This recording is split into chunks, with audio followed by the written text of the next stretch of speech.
tell us how you have created a full-time income of $70,000 a year working part-time, and how you've left your career as a pharmacist to do a business that's more aligned with your values and to bring you home so you can be with your son. Okay.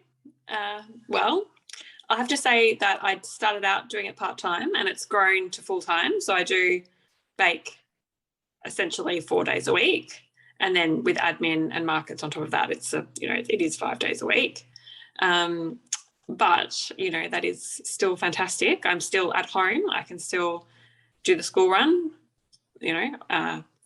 I don't miss out on anything. I get to choose if I want to go to an assembly or, whatever it is, I can choose to be there. Working from home is, it's a dream. So I did start part-time and I've worked up to full-time and left my other job. So initially when I first started, I had a lot of motivation to really make it work because I was really quite determined not to continue in pharmacy.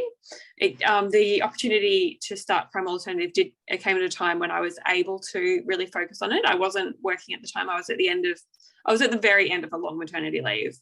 So I was kind of feeling the pressure to work, to either go back to pharmacy or find something else. And Primal Alternative came along at the perfect time. So I had a lot of drive to really make it work.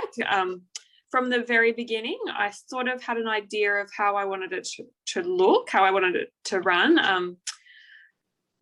For me, it made more sense to do a regular market and have regular income that way, and also to build up a good base of stockists.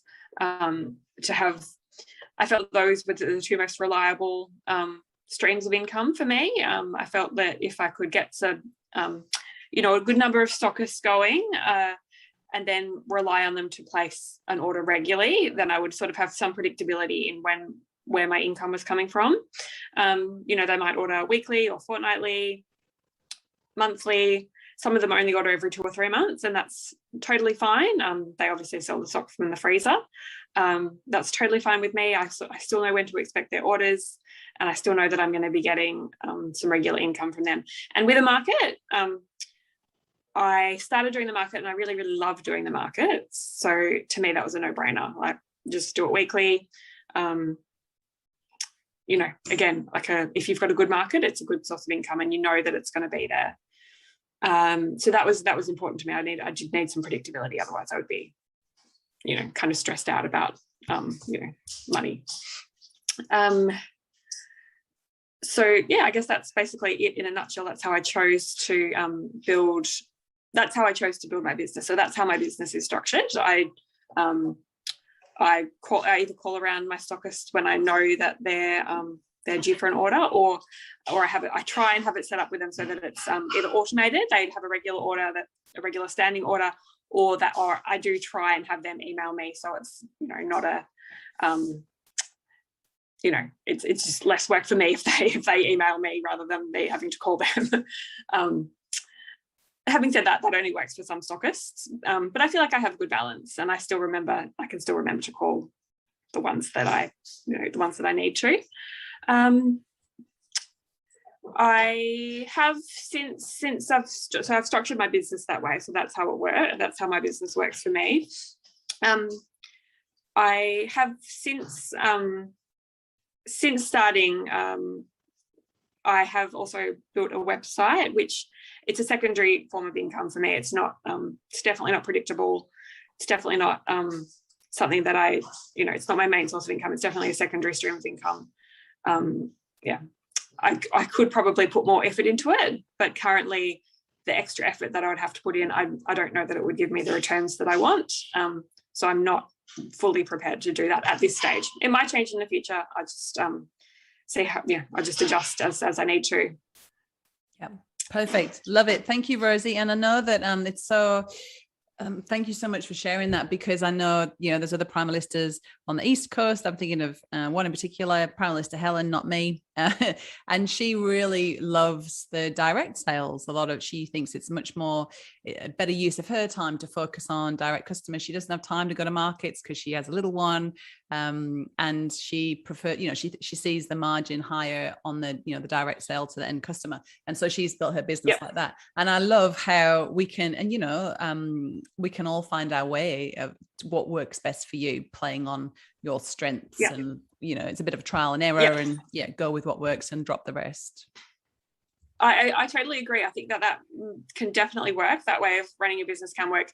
It's just that from the beginning, my business has been structured the opposite way to that.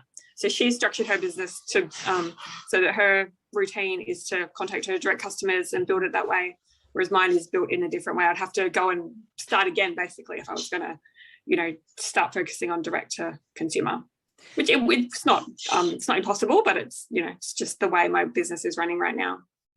So Rosie, you've got a bonus question that you haven't been briefed for. So guess what?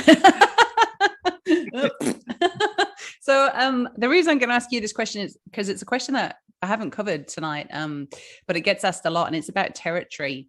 And one of the things that pretty much everybody says on a Primalista call is, I'm really worried. There's already enough Primalistas in this area. I'm really worried. I don't want to step on anyone's toes.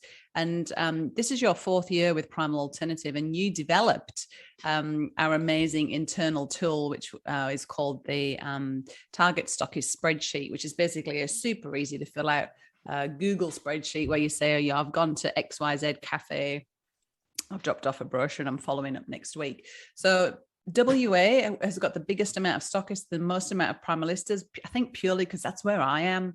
And that's where the brand's been known for the longest.